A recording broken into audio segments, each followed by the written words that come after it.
歡迎來到新聞和活動頻道，請訂閱和分享已更新有關當今最著名明星的最新信息。3個月10次亮相，李沁的女人味是真轉變還是報道套路？從2026年5月至7月期間，李沁的出鏡次數明顯增多，銀色流光裙、草綠緊身裙、米白長裙、深 V 晚禮服等至少有10幾次的造型被各種娛樂媒體報道出來，密度很大，不容易忽視。同時，《追風者》也在陝西衛視播出中，花少被指背鍋登上熱搜榜。一組沙灘素顏照引起熱議，小肚腩也被鏡頭拍到了，在三里屯活動中出現。但是這些新聞的傳播聲量並沒有李沁女人味那麼長。那麼問題就來了，在過去的3個月中，為什麼總是會把造型當作一個故事來講述呢？3個月內10次出鏡，1次被反覆拍攝的風格變化。從5月初的沙灘照片起，李沁每次出現都會被冠以風格大變的頭銜。7月13日拍攝的夏日寫真被稱作是第一次是水清熟甜辣風，身穿深 V 長裙，口紅顏色為深紅色。7月6日的銀色流光裙被形容為既清冷又誘惑。7月27日穿的米白裙子也因為有昆曲功底而顯得更加出色。所有的報道都有一樣的內容，那就是李沁變樣了。但是仔細觀察時間軸的話，就會發現突破的出現並沒有一個明確的時間節點或者轉折點。5月份的照片是素顏休閒風。7月份則換上了精緻的禮服參加活動。如果說這是主動的一種風格轉變的話，那麼就是各種各樣的場合下的正常的出鏡被串聯在一起了。同一種敘事模式，由冷淡變為女性氣質的典型故事。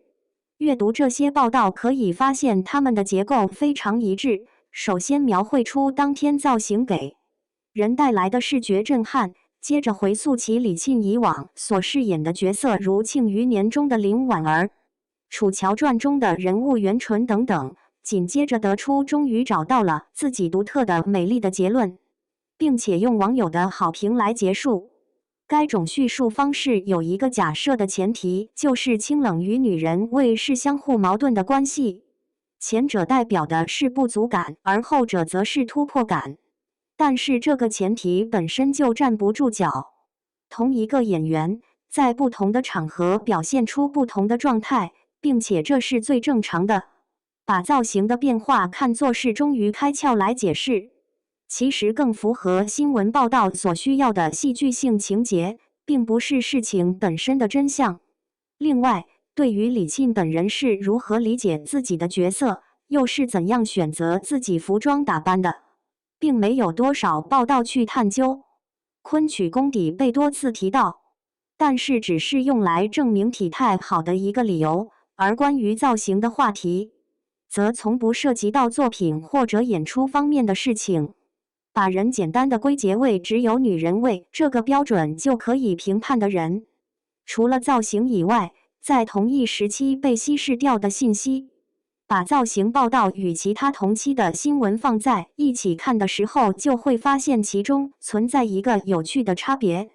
7月9日，《追風者》在陝西衛視播出，由李沁扮演的沈近真是一位留德歸來、技術精湛又溫婉大方的高級工程師。這是個有層次的角色，但是有關於這個角色本身的話題很少，更多的是對李沁變美了這一話題的關注。7月29日，李沁花少被指背鍋的話題登上熱搜榜。他在節目中是團隊中最有責任心的兜底人，但是由於某些鏡頭而成為了輿論的焦點。該新聞所描述的是具體的事件、具體的行為，而它的傳播途徑則完全不同。它是對事實進行考古式還原的過程，並不是在事發現場進行即時報道。5月份沙灘上沒有化妝的照片，7月份三里屯活動中露出小肚腩的照片等。在這幾次事件當中，人們談論最多的就是真實的面貌、真實的身材、真實的狀況。把同期的信息放在一起看的話，就會發現它所代表的公眾形象要比女人味複雜得多。但是媒體選擇性的報道，使得造型這一條線幾乎涵蓋了所有的方面。觀眾們談論的僅僅是女人味嗎？在三里屯活動中，小肚腩被鏡頭拍到的時候，並不是所有的網友都是一邊倒的進行批判。真實的才是最美的，這是很多人的看法。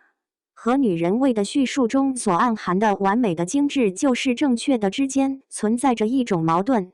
沙灘上素顏的照片所引起的爭論也是一樣的。去掉精緻妝容之後，李沁穿上了 T 恤和短褲，在陽光下站立着，反而讓人感覺更加的真實一些。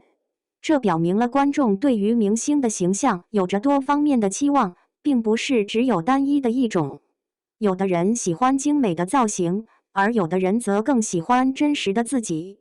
但是媒體通常只會選擇能夠引起轟動的一條來進行報道，在這個例子當中就是風格轉變。那麼我們再來看一下最初提出的問題：造型報道為何如此頻繁呢？答案並不在李沁身上，在於內容生產的方式上。一個可以反覆使用並且不斷被修改的故事模式，要比各個獨立且需要特定背景的故事更易於引起人們的持續興趣。3個月內出現了10多次，每次都說的是它又變樣了，但是沒有改變的就是這套報道的方法了。